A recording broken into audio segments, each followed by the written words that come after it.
Hey, hey, hey, good morning. Good morning.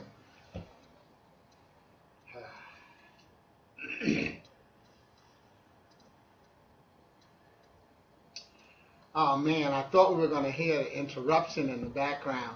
That some of you may miss this actually in the Midwest, but I'm loving it. The interruption, or actually not the interruption, but the background noise is what I would have called it. It was the grounds crew outside cutting the grass. Now, I know the Midwest is like cutting the grass in March. Y'all like plowing the snow. Even though I think y'all don't have snow, but I know it's cold. Hey, Nancy. And yeah, they out here cutting the grass in the CLT. And I see my friend Nancy is on. I know she's in South Carolina, so I know they're cutting grass down there. Hey, Renee. Okay, you up first this time, huh? You on early? Must have been a good train ride. Is it the train or the bus? Y'all see, I got my Spurs cup here. Hey, what's up, Kamathi? I got my Spurs cup here because my Spurs are playing tonight. Playing the Warriors. And everybody's been, favoring the Warriors, thinking it's going to be all about the Warriors and the Cavaliers, who we spanked. We spanked the Cavaliers night before last. So tonight, if we beat the Warriors, we'll be within one of them of having the best record in the NBA. I'm doing good, Kamathi. I'm doing good. We've got less than 2 minutes, y'all. So thanks for coming on early, which is on time. And the people who get on here on time will be on time as well. That's what it's all about. Hey, what's up, Penny? Yeah, let's do that dance. I'm glad to see you.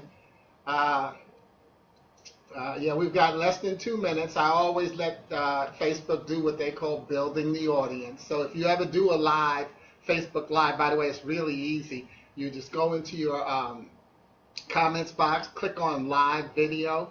Now, believe me, I'm not Mr. Tech Savvy. I call myself more tech savvy because I have to save myself from using technology sometimes. What's up, Geraldine?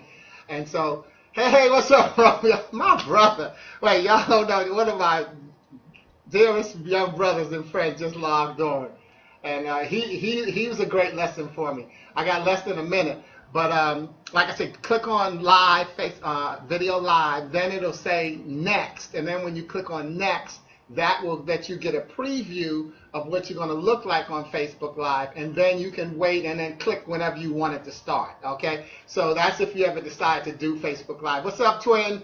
I know you're here. Oh man, we got a lot of familiar names and faces in here. Okay, well, I got some new stuff for y'all. Semi-new. Because the truth is, we hear the same messages, and actually a point I'm going to make. We hear the same messages over and over again, and you will hear me kind of alter some of the things that you've actually heard me say, or you'll say, dang, that's right, he always did say that. Hey, what's up, Renee? So we got my two Renees here, okay? But it's 12 o'clock. Let's get started, okay? I always say don't penalize the people who are on time.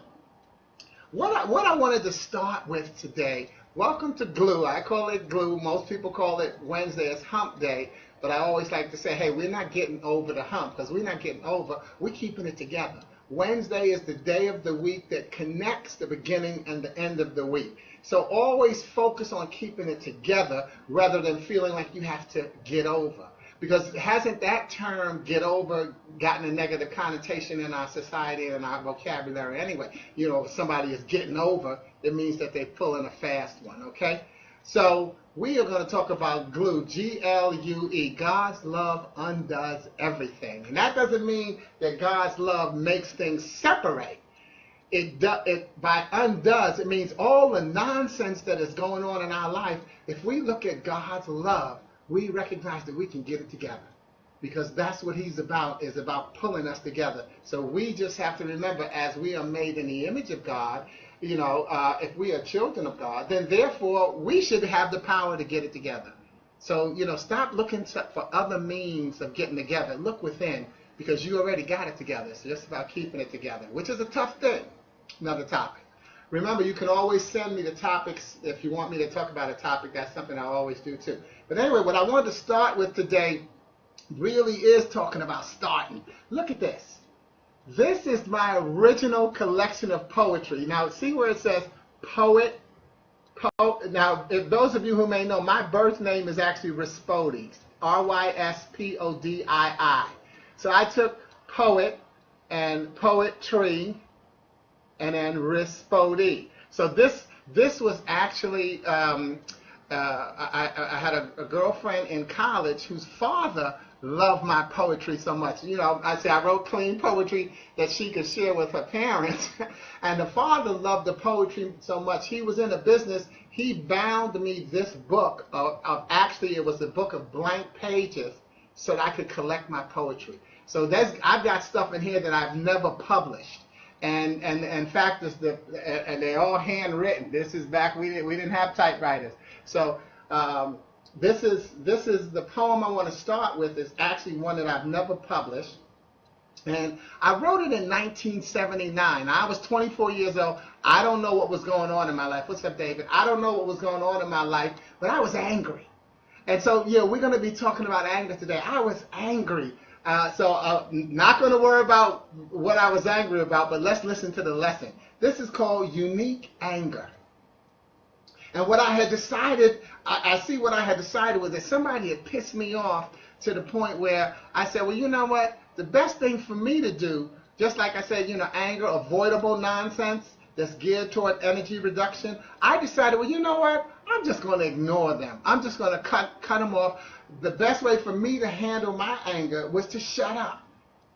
Excuse me. And so that's what this poem about is called Unique Anger. I do not have to prove myself to anybody.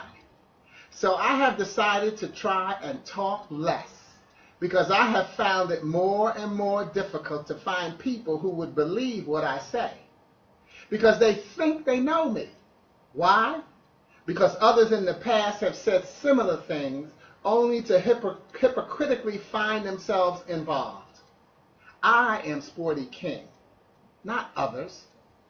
It's to the point where I have questioned myself, which I shouldn't have to do. Yet my yes or no answers have sufficed my curiosity. So I'm through questioning myself, for I am Sporty King, not others. And I have full control over my emotions, hate and love. And if the only way for me to prove what I say is to die while it's true, then I shall accept death wholeheartedly, because I don't have to prove anything to you. So, as you can see, yeah, like I said, I was angry, and I decided, you know, see, sometimes we feel like we have to, what gets us angry is we feel like we have to prove ourselves to people. We get angry at people when they pile their expectations upon us.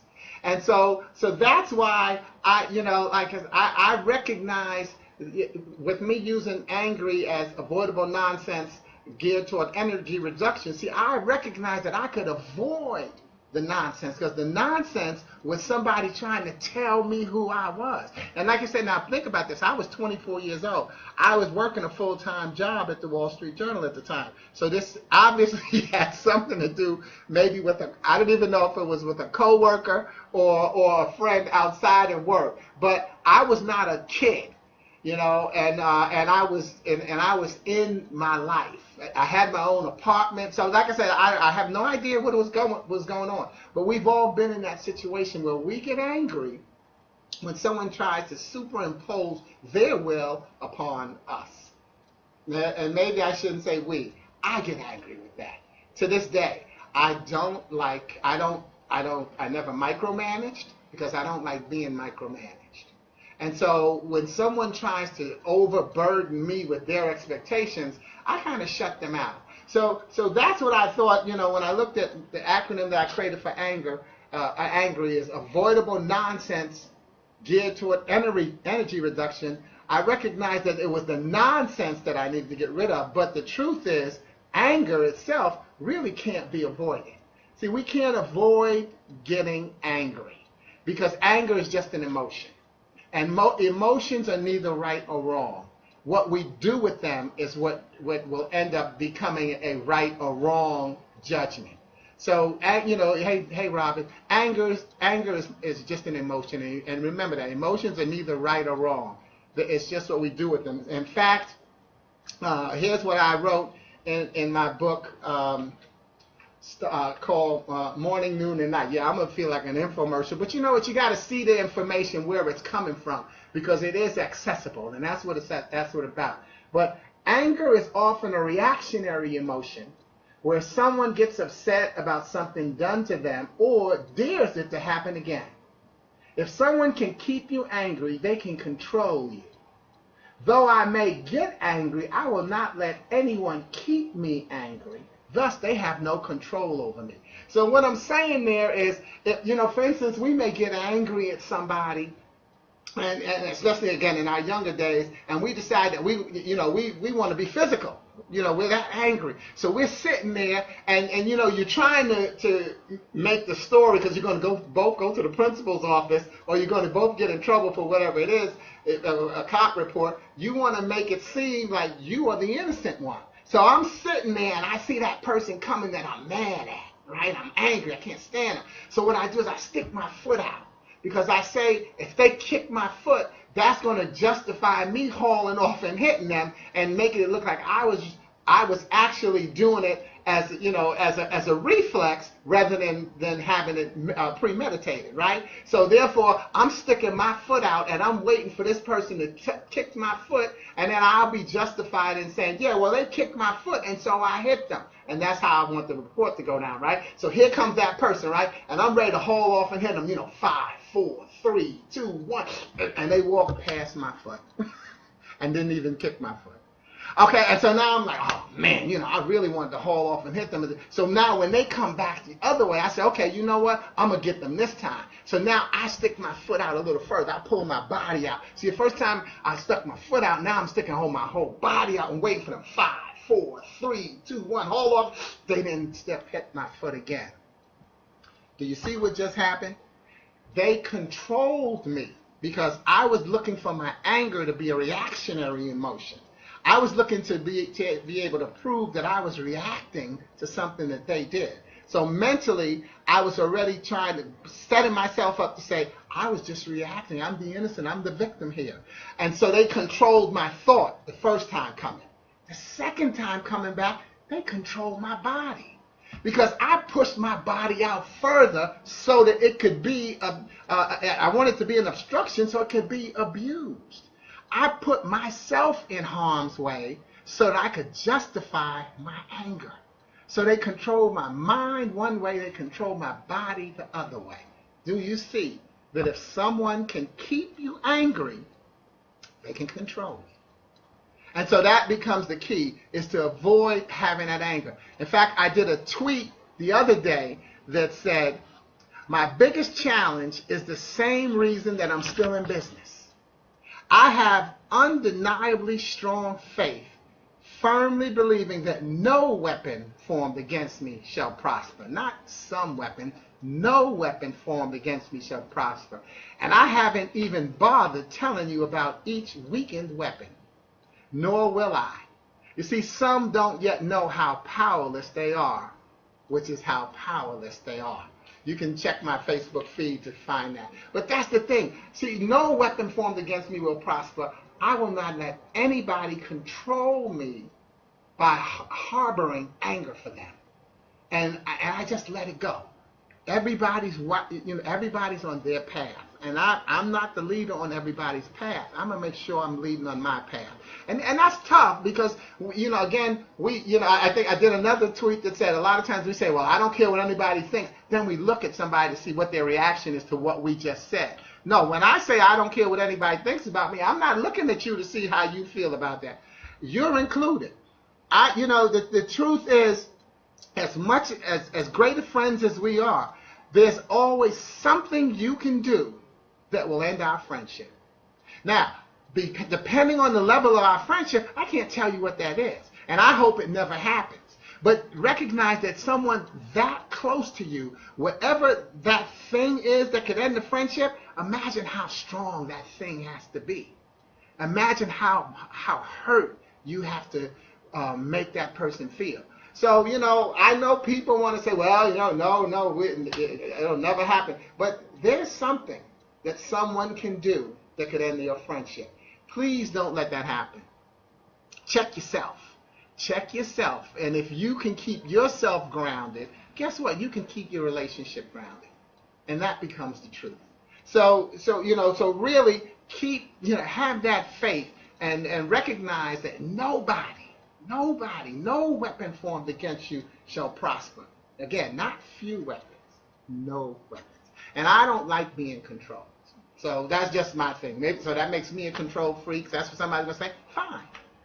Because the truth is they also have the right to their belief. We like to say to each his own. But then when each does what they want to do, now we got a problem with it. Yeah. Well, so the real saying might be to each his own until they cross over into my lane. And you know what? Come on, we don't even have to be negative. That's the truth. I don't have a problem with what's going on in that relationship next door. It's when they come through my door that it makes a difference to me. It's tough.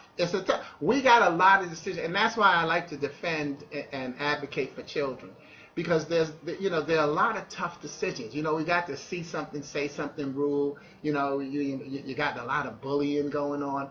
But the thing is, sometimes you can't react to every single thing. Because the truth is sometimes we don't know why the situation is happening. We all agree that people should not remain in an abusive relationship. But guess what? Abusive relationships have not been erased from the board. There's still one going on. You may know someone who's in one. Doesn't have to be physically abusive. It could be mentally abusive, which sometimes is undercurrent and we don't even see it. And again, we would say, oh, they need to get out of that relationship.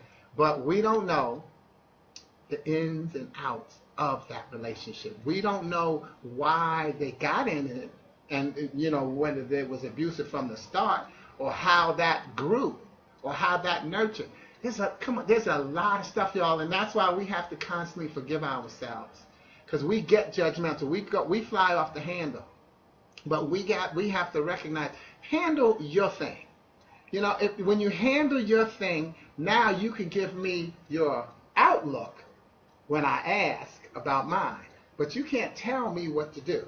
Okay, so really be conscious of that. And then let's see what else have I got there. Okay, now so we went from, what's up, ZDK? That's my sister's on there. I'm glad to see her. My twin is on there, and then my cousin Todd. This is good. I get to call out, do some shout outs, so I'm gonna try to get all of y'all. Hey, Robin, that's my Chicago sister there, golf pro. Go on, girl. Okay, so now let's look at the evolution, because I went from saying avoidable nonsense geared toward energy reduction.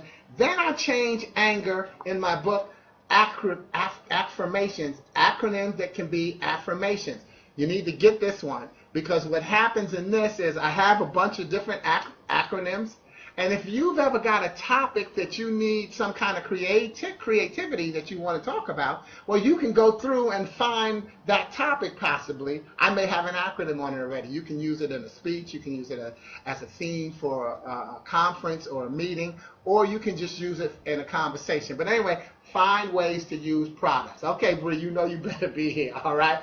Okay, I hear you, Zed. If you haven't walked in somebody's shoes, you don't know what they're going through. A lot of times, if we put somebody's shoes on, we may find out that they don't fit.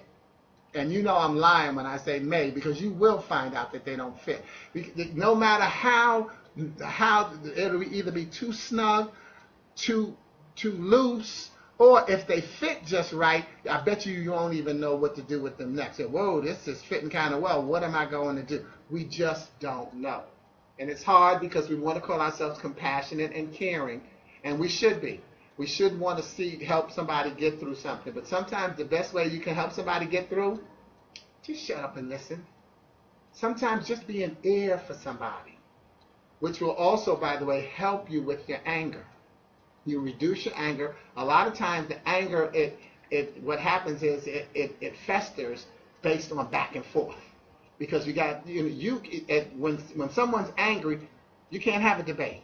If I'm really sold on my point, I'm not going to give in to your point at that time. So that's where we know the term agree to disagree. That's really where it comes in.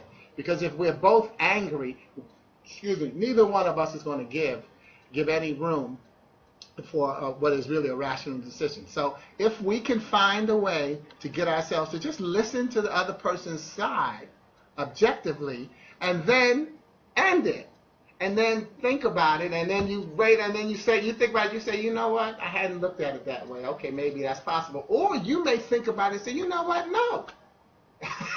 No, this is the way I see it, and this is how it's going to be. So now what you have to do is go to plan B, plan C, because now how are you and that person's relationship going to continue or discontinue based on those beliefs? Is that belief that strong? Is your disagreement that strong? Because sometimes we argue over something that in the moment is pissing us off, but over time, it's really not that big of a deal. There's a lot of other stuff going on. So, that's something. I'm no relationship expert in some people's eyes. I think I am. I think I'm single because I'm a relationship expert. Because, I've always said to I said, well, you know what, this ain't going to work. And that this ain't going to work was never based on the girlfriend. It was based on me. I wasn't always ready, maybe when I was too young, and I didn't figure all that stuff out back then. Come on, wisdom is in retrospect. But as you get wise, go back and look at your life in a positive way and keep giving yourself credit. Okay, so anyway, anger. So I went from calling it avoidable nonsense to calling it applying negativity geared toward energy reduction. So instead of avoidable nonsense geared toward energy reduction, I call it applying negativity geared toward energy reduction. And that's actually, sometimes what we do is apply negativity, and we make something, we turn ourselves angry by looking at it from a negative side. So actually we just talked about that in terms of walking in other people's shoes. So we apply a negative asterisk to it so that it can work for us. And then, and you know what I'm saying about energy reduction, because it is such a waste of your time to be angry. It is such a waste. Okay, you burn up a lot of calories, and you're giving yourself an ulcer. Okay, I'm going to give you some tips at the end about that, so let me go a little faster. Then I came up with another one, ANGER, actually negating God's expectations and requirements. Actually negating God's expectations and requirements. You see, God expects us to be peaceful. And that, in fact, is a requirement for entering his kingdom. It's about being peaceful. Anger is not going to do you any good. God wants us to be peaceful and trusting. Like I said, you cannot enter the kingdom unless you make yourself like a child. Children are so trusting. And we sit and we get angry about something that we see them going through, and they're not necessarily worthy of that. In fact, I did a tweet last week, I think, or other day. It said, if you're old enough to be their parent, then they're too young for you to get mad at. If you're old enough to be their parent, they're too young for you to get mad at. And that doesn't mean your kids only. That's any younger person. Now, being disappointed is different. See, so you don't have to get mad at them, at our younger generation either. You can be disappointed, but even that disappointment is based on what? Your expectations. You don't know the full story. So try to abate your anger and your being mad as often as possible. You see, I got my pictures in the background. This is like my little sanctuary seat, where I've got, both of those are called we know that saying called footprints, where the person says, well, God, I saw 4 footprints, then I only saw 2. And then they said, what was that all about? And then he said, well, the 4 was when we were walking together. The 2 is when I was carrying you. And so so we are used to seeing that in this one, where he's carrying the guy. But in this one, which you can't see, if you look closer, he's carrying a woman who's also carrying a baby. So, we're always being carried, and that's what faith is about. And then also in this one, if you look right there, you see the rainbow. It's hard to do this with, okay, here's the rainbow, but over to the next end of the rainbow is, you see a dark cloud? When you get that picture, you'll see that that's actually a face of evil. So it's a satanic faith. So, just those are the types of things that I surround myself with to keep my faith going and to keep me focused on being as wonderful as I am. But God's expectations is that we are peaceful, and it's a requirement that we find ways to find peace and then to share that peace as well. So that becomes the key. So the last poem I want to read you is from my book called A Poet and Every Prophet. And if you look at that, what you can see is all the letters are small until you get the word prophet, and then you see the capital letters spell the word poet. And I've always talked to kids when I hear them reading their poetry, and I used to be artist in resident at Purdue University for their Haraka Writers, which was their poetry ensemble. I mean, these kids wrote some fantastic poetry. And I'm calling them kids, but some of them are my friends now on Facebook. They're adults, and they still write some fantastic poetry. And I love, they call me, they say, Sporty, I want to bounce this poem off of you. They still post poetry to one another. Recognize if you write poetry, if you journal, the thing is, it's just God coming through you onto the paper. And especially when you hear some of this poetry, because you'll hear somebody reading the poetry, and we do the snaps, and we're like, damn, that was good. Well, see, look at that as prophecy. It's a gift. It's a gift. I don't take my gift for granted. I recognize how good I am. And the thing is, I say that not as a braggadocious way, but saying it, if you say I'm a child of God, well, then that's bragging right there too, because that's the Most High. So, if you're made in God's image, give what He has given you to give. And He's given me this gift of expression through poetry that it's the same as having a conversation, but it's written with a rhythmic pattern to help people get along. That's what music is too. So musicians have that same thing. Everybody's got it. Everybody's got it and got something, okay? So this poem that I want to read you is called Thy Will Be Done. And we all know that those 4 words, right? We all know that from the Lord's Prayer, right? So, and that's where it's from. Thy will be done, okay? Thy will be done. Now, say that with me. Thy will be done. Now, that wasn't hard, was it? Now try believing it. You see, I remember being down on my knees muttering those 4 words and thinking that after the kingdom arrived, all God's plans would be fulfilled. I remember thinking that. Now I know it. And what I know is that the kingdom has arrived, and the mysterious ways many have considered a part of God's handiwork, God works in mysterious ways, are nothing more than the countless blessings in His crystal clear plans that we are just not aware of. So this new road we take to healing begins with our latest testimony of appreciation for life. Oh, I'm so happy to be alive. Our latest testimony of appreciation for life. A testimony that will last at least until we get out this door and back to cursing drivers who cut us off, rolling our eyes at a teenage outfit, or blaming a small tree for a forest fire. A testimony born from tragedy that questions Thy will, W-I-L-L. What is the Lord's lesson? How will I get through this one? When will you lift this burden? Where will I go from here? Why me? And His answer will be, are you done yet? You see, done, D-O-N-E, is delivering my omnipotent news every day. Are you done yet? Or do you just profess faith only in convenient retrospect? I scheduled this day for you because Job is no longer available. I scheduled this day because I love you. And this new level is not made to have you question me, but to help you understand me. Understand that what I want is for you to love me and live by me every day. How? Anger is controllable and will only blind you from the blessing I woke you up with today. Why? When this pain is temporary, yet temporary can last a long time. Where? Loss is necessary and will always precede growth. Why? Understand that even if you don't, I'll always love you. I'm done. delivering my omnipotent news every day. And so that's God's message for you. Is, thy will be done. He's got the message.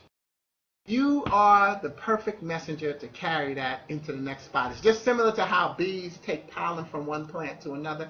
That's what you do. You pollinate the people in your immediate circle. Everybody feeds off. You are an important piece of every single puzzle in your life.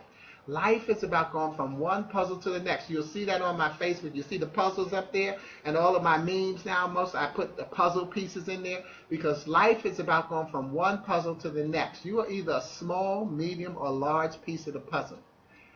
And no matter what size you think you are, guess what? Without you, that puzzle is called incomplete. So recognize that everybody needs you to be who you are.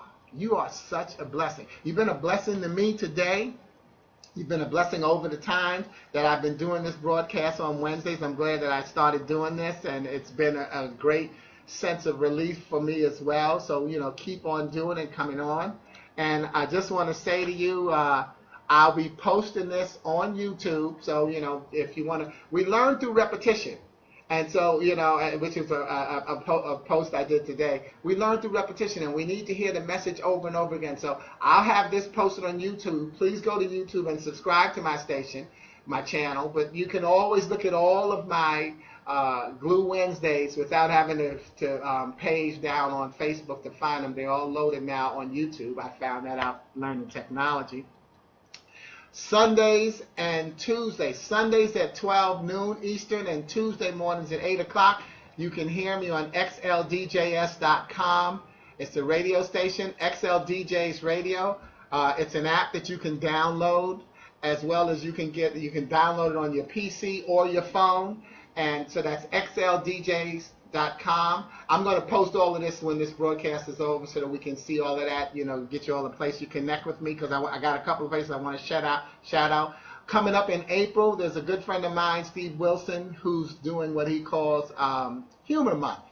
So just like I told you, I'm going to give you some tips to help you deal with anger. Humor is a great way to help you deal with anger. So humor, you'll be able to go to humormonth.com, scroll down, punch your name in there, and you'll get a daily dose of humor to help you get through the day, because we need to laugh every day. Then also April, there's what's called the Stress Summit. You may have seen that post on my site as well. And that's going to actually be beginning, I think, April 24th. And the Stress Summit is talking about the brain and how stress impacts our lives and pulls us in different directions. But because remember, there's negative stress, but there's also positive stress. So a lot of times we want to say, I want to get the stress out of my life. Think about what you're saying, because stress can be a good thing as well. At the end of the month, especially if you're in Florida, I'm chairing a conference for the Association of Applied and Therapeutic Humor. We're going to be in Orlando at the end of April, to 27th to the 30th. So I'm going to post all of that information on my site. And finally, on my site is the last thing, shout out I want to give. It's to myself, sportyking.com. You can see any of my products there. You can see any different ways to use me as a speaker. Please refer me. Speakers, referrals, and repeat business are how we make our money. So definitely want you to get me to come and speak at your conference, business, or whatever it is, and help you get the results you need and keep people from being angry. But most important, don't let yourself be angry. Enjoy yourself, because I enjoy seeing you here, and I want you to stay here. Okay? So have a good day. Have a great week. Thanks for coming and being glued in with me. Hey, people just got on, Joanne, that I'm just seeing, and Nisi. Okay, good to see y'all. Shout out to all of you. I love you. I appreciate everybody. Help Fred Cole. I appreciate everybody who clicked on things, and I'll go down the list and answer any questions that I can, as well as I'll list some of the resources that I mentioned to help you keep away from being angry. God bless you. Sporty King, over and out. And now really out.